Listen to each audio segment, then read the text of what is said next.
So the scoop is, for months now, we've been seeing some elevated activity at Mauna Loa Volcano and waiting to see if that continued or faded back to its quiet self of last fall.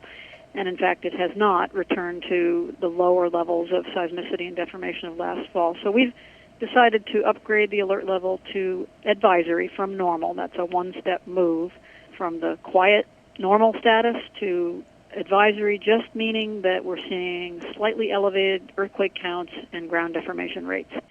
This does not mean an eruption is imminent by any means. You'll recall we went through this very same drill back in 2015. After watching the volcano be a little bit restless for some months, we upgraded the alert level where it stayed for several years with no eruption. So we may be doing that again, but we just can't tell at this time. These same signals are what we would see if the volcano were building towards eruption. So this is just a precaution to get people aware that the volcano is not completely quiet, and to think slowly and carefully about preparations. There's no urgency in putting out this alert level change. It's really based on a cumulative period of observation. People will want to know, well, how can we tell if this really is moving towards an eruption? And as last time, even though we've seen an increase in these two monitoring parameters, there's nothing indicating that it's becoming an urgent situation. We would expect to see many more earthquakes leading up to an actual eruption, larger earthquakes than we've been seeing, and certainly faster rates of ground deformation. We have the volcano very well wired with instruments. Of course, we'd always like more. We will continue to try to add stations here and there to fill in gaps, but I'm confident we've got it well monitored and we'll see signals prior to an eruption. Sherry, as you also know, in the wake of last year's event, I've been trying to emphasize that the warning time for eruptions can be relatively short. And even though we hope to see weeks of buildup to an eruption, we may only get days or less. So that's one reason we encourage people to think ahead and be ready for all the kinds of things that we'll have to do if Mauna Loa were to erupt. Okay, let's go back and get a little teeny bit more detail. First of all, talk to me about the number of earthquakes and the highest magnitude, because the biggest over the past month was a 2.8 event on May 15th. Give us more information about the earthquakes. Yeah, probably the best way to see this change is that before last fall, or maybe right around the turn of the year, we were typically seeing about 20 earthquakes per week below the summit area and upper flanks of the volcano. And since early this year, we've been seeing closer to 50 or 55 earthquakes per week. So about a doubling of the rate of earthquakes.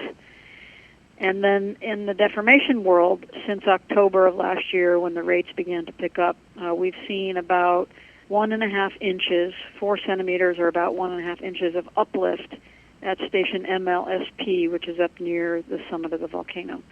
So I know 1.5 inches doesn't sound like much, and it isn't much, but integrated over the summit area of the volcano, it's a respectable volume change, which is responding to magma being added to the shallow magma system beneath Mauna Loa.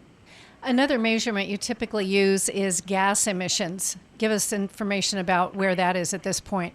Yeah, so right now we have a nice gas monitoring system on the southwest drift zone of Mauna Loa at a place called Sulphur Cone, and another one up in the summit caldera on the floor of the caldera.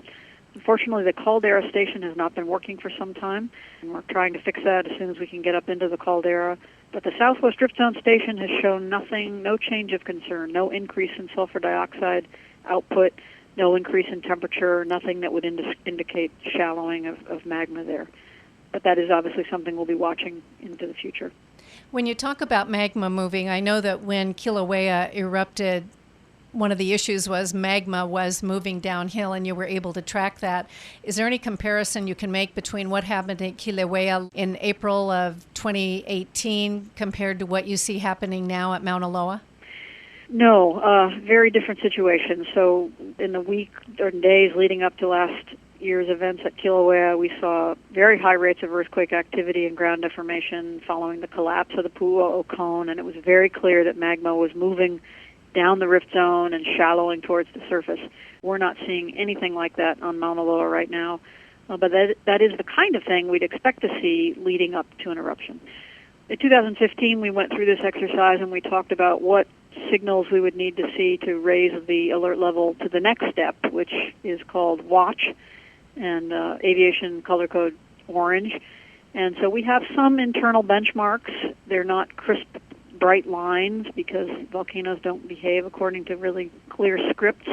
But we will, at some point, potentially see a number of earthquakes per day and a size of earthquakes accumulating where we think the volcano is going through yet another change, meaning that an eruption is much more likely than it is right now. And at that time, we would upgrade the alert level.